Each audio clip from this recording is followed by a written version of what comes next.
Hai, namaku Jerry. Umurku 23 tahun. Dan saat ini aku masih kuliah mengambil jurusan DKV. Ya, bisa dibilang setengah hidupku aku habiskan dalam pelayanan gereja. Karena jurusanku dalam bidang multimedia, aku seringkali mengambil bagian seperti menjadi operator LCD ataupun membantu membuat desain dan video untuk keperluan gereja. Dan saat ini, aku masuk dalam tim ibadah di gereja. Aku mau menceritakan sedikit kisahku dalam pelayanan di gereja. Dan inilah kisahku.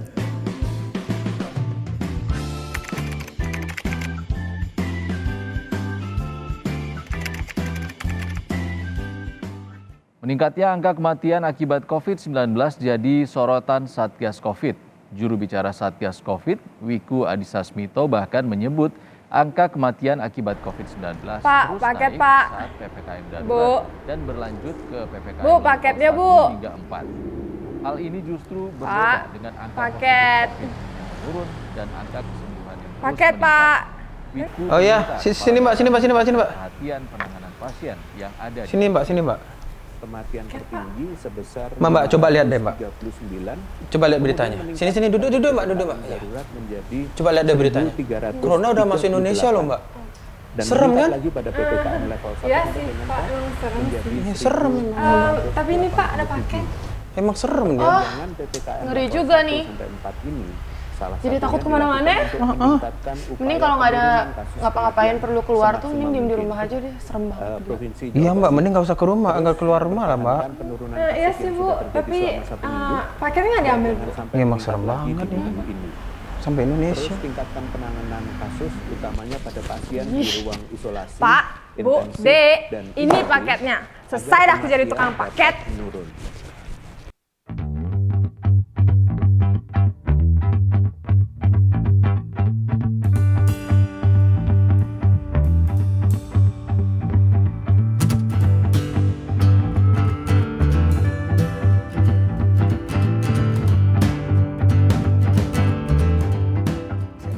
Jerry, tolong kesini sebentar. Ya, ada apa Pak panggil saya? Ya, karena kita tahu bersama-sama bahwa sekarang adalah musim pandemi dan COVID-19 lagi merajalela, bahwa kita jemaat berencana untuk mengadakan ibadah online. Jadi kita majelis sepakat untuk mempercayakan Jerry untuk menangani hal ini karena Jerry tahu banyak tentang multimedia. Oke Pak, boleh kalau dipercayakan kepada saya. Ya, Jerry, saya kira Jerry nanti akan beradaptasi ya, walaupun mungkin ini sesuatu yang baru, tapi kita berikan kepercayaan kepada Jerry dan kita yakin pasti Jerry mampu untuk melakukannya, ya. Oke, baik, nanti akan saya coba Pak. Oke, terima kasih ya. Oke, saya.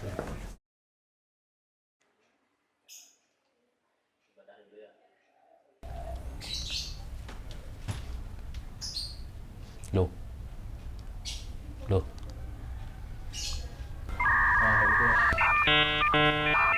Loh, kok macet gini sih?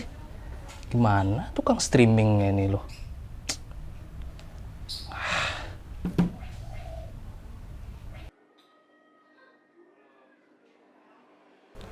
Ini kenapa sih? Kok kecil banget suaranya? Kengken tukang streaming nih.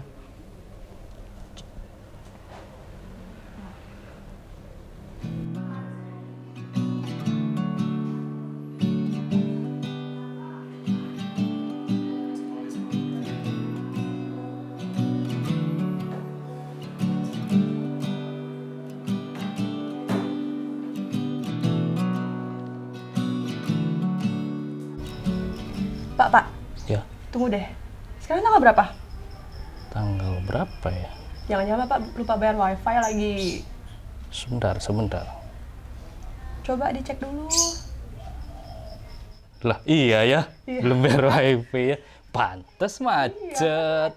Ya elah, kamu sih ingetin dong Bapak, ya.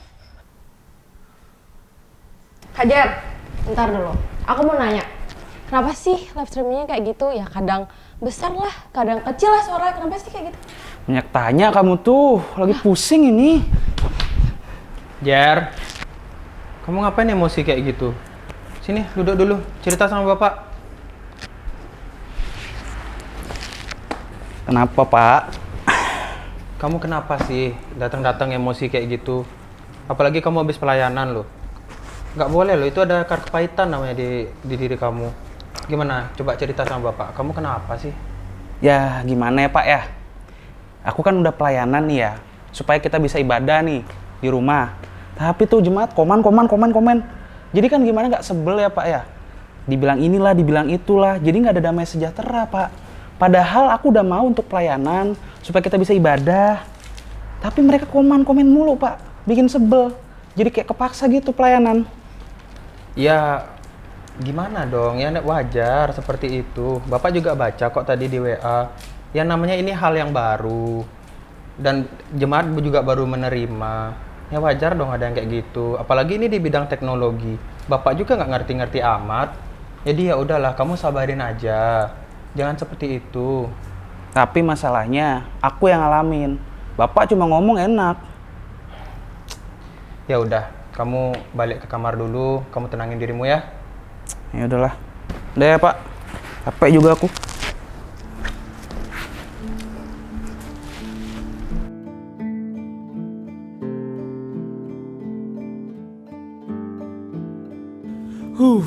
Kalau kayak gini terus aku jadi males pelayanan lagi. Kenapa ya mereka nggak ada ngerti-ngertinya gitu dikit? Komen tapi nggak memberi solusi. Atau apa emang aku yang salah ya dalam pelayanan? Apa emang bukan talenta aku untuk melayani di multimedia ini ya?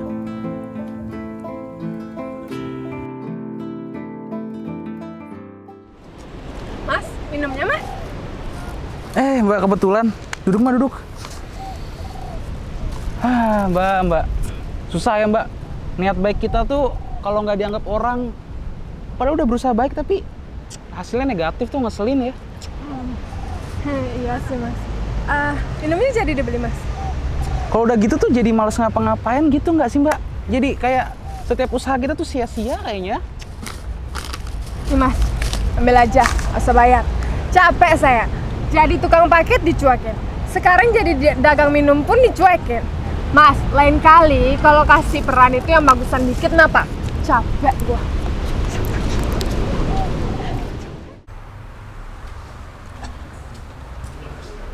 Loh, Jer, kok kamu masih di sini? Bukannya kamu udah harus berangkat ke gereja? Udah jam berapa ini? Nggak biasanya loh kamu kayak gini. Males, Pak. Tiap pelayanan tuh kayak kepaksa sekarang, Pak. Aduh, pokoknya aku males dah. Loh, nggak boleh gitu dong, Jer. Kalau kamu nggak ke gereja sekarang, nggak pelayanan, terus yang di rumah kayak gimana ibadahnya? Kamu tuh jangan melihat jemaat yang mengomentari kamu aja dong. Pikirin jemaat yang lain. Nggak boleh lo egois kayak gitu. Iya sih, ya Bapak ada benernya sih. Ya udah deh, kalau gitu aku mau berangkat, Pak. Ya udah, hati-hati ya. Ya, pamit ya, Pak. Yuk, selamat melayani. Yuk. Saudara-saudara sidang jemaat yang terkasih dalam Tuhan Yesus Kristus, dalam bacaan firman Tuhan kita pada pagi hari ini, Rasul Paulus menekankan kepada kita tentang apa makna atau esensi dari hidup yang sejati atau ibadah yang sejati itu. Rasul Paulus menegaskan bahwa ibadah yang sejati adalah hidup yang dipersembahkan kepada Allah. Rasul Paulus menekankan bahwa hidup yang dipersembahkan kepada Allah adalah hidup yang kudus. Itulah makna dari ibadah yang sejati. Tapi pertanyaan yang muncul adalah apakah orang Kristen hanya mempersembahkan hidupnya kepada Allah sebagai tanda hormat, tunduk, dan kasih yang hanya dibatasi dalam ruang kebaktian dan dalam ibadah-ibadah tertentu saja? Jawabannya adalah tidak. Dimanapun, kapanpun, dalam situasi apapun, orang Kristen harus mempersembahkan hidupnya kepada Tuhan. Paulus berkata, hidupku bukanlah aku lagi, tetapi Kristus yang hidup di dalamku. Selanjutnya, Paulus membuat sebuah pernyataan bahwa hidup adalah Kristus. Karena itu apa yang boleh dapat kita maknai dari ibadah yang sejati?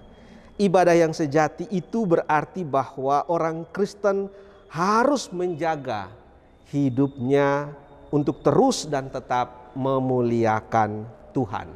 Jangan ada kepura-puraan dan semuanya harus dilakukan dengan kesungguhan hati. Tidak ada setengah-setengah. Apapun yang Tuhan berikan kepada kita sebagai talenta, potensi, atau kemampuan diri, kalau kita memang berkomitmen untuk kemuliaan Tuhan, lakukanlah itu dengan sungguh-sungguh. Lakukanlah itu dengan totalitas. Jangan sampai ada hal-hal yang bisa membuat semangat kita itu surut.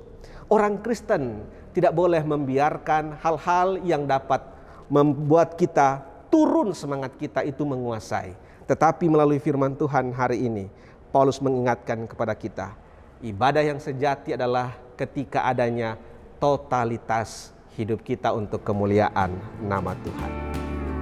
Firman Pak Pendeta menyadarkanku dan jemaat tentang arti dari sebuah ibadah, bukan tentang media, tempat, atau mewahnya suatu ibadah, tetapi dari kerinduan dan kesiapan hati kami masing-masing.